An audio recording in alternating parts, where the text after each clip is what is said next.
Galera, a gente pode ter dois tipos de associação. Primeiro, a minha associação em série. Então a gente vai efetuar esse tipo de associação ligando polos alternados entre os geradores. Por exemplo, aqui, galera, a gente tem a ilustração de pilhas ligadas em série. Ah, Bob, como assim pilhas ligadas em série?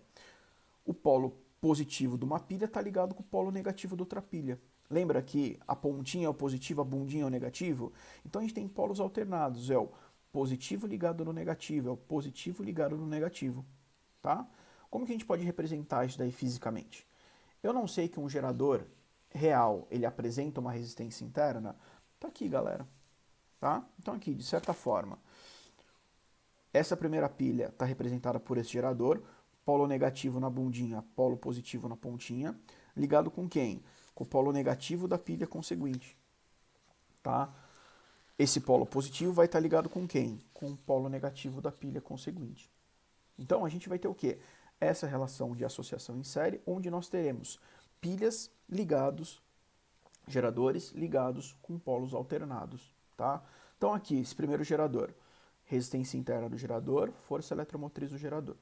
Segundo gerador, resistência desse gerador, força eletromotriz do gerador 2. Terceiro gerador, resistência interna do gerador mais força eletromotriz desse gerador. Tá? Como que a gente vai trabalhar com a minha associação em série? Perceberam que nós temos a diferença de potencial entre esses três geradores? Pessoas, a diferença de potencial total na minha associação em série é a soma das minhas diferenças de potencial. Então, dessa forma, o meu gerador equivalente ele vai ter uma diferença de potencial equivalente que vai ser igual à resistência equivalente interna em série, tá? E a força eletromotriz da série. Beleza? Então posso transformar a minha forma esquemática desses três geradores em série por apenas um gerador equivalente aqui. Como que a gente vai calcular essa associação? Primeiro, força eletromotriz equivalente. A força eletromotriz equivalente do sistema sempre vai ser igual à soma das forças eletromotrizes de cada um dos geradores. Então, se eu tiver N geradores em série, pessoas, tá? A força eletromotriz da série sempre vai ser a soma de cada um desses meus geradores. E1 mais E2 mais E3 e por aí vai, tá? Da mesma forma, a resistência interna equivalente da minha associação em série. A resistência interna equivalente também será a soma das resistências internas de cada um dos meus geradores. Pessoas, sempre dessa forma. Então, na minha associação em série, a gente vai fazer o quê? Soma a força eletromotriz, para ter a força eletromotriz da série, soma a resistência interna, para ter a resistência interna da série. Beleza? Galera, bem facinho, bem didático, bem tranquilo. Soma tudo. Ok? Para minha associação em paralelo, a gente vai efetuar esse tipo de associação ligando os polos idênticos entre os geradores. Fazendo o que, pessoas? Que é extremamente importante. Mantendo o mesmo diferencial entre eles. Então, por exemplo, aqui nós temos uma associação em série de pilhas e aqui nós temos a associação em série,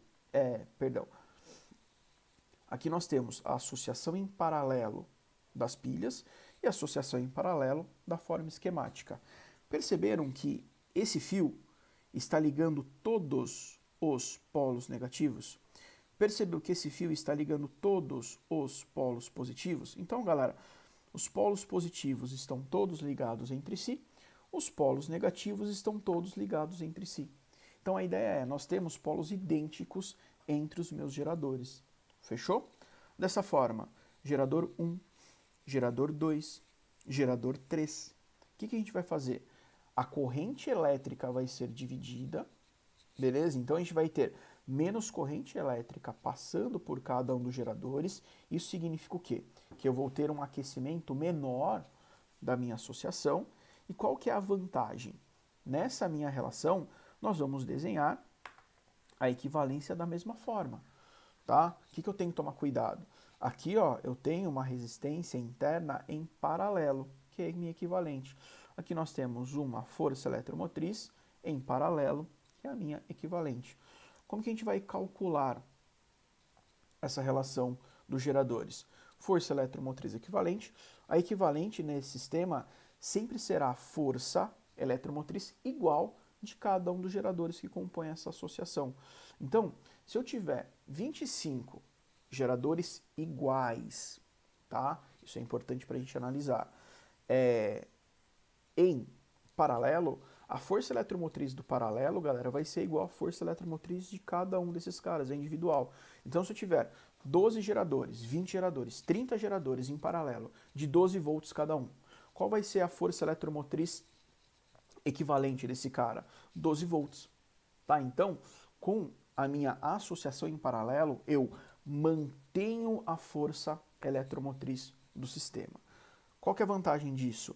A resistência interna equivalente vai ser sempre dividida entre o número dos meus geradores. Então, se eu tiver 20 geradores, a resistência equivalente vai ser quanto? A resistência do gerador dividido por 20. Então, qual que é a ideia? Para que eu utilizo geradores em série e geradores em paralelo? Geradores em série, pessoas, é para a gente aumentar a diferença de potencial final do meu sistema, que é aumentada devido à força eletromotriz em série. Eu somo todas as forças.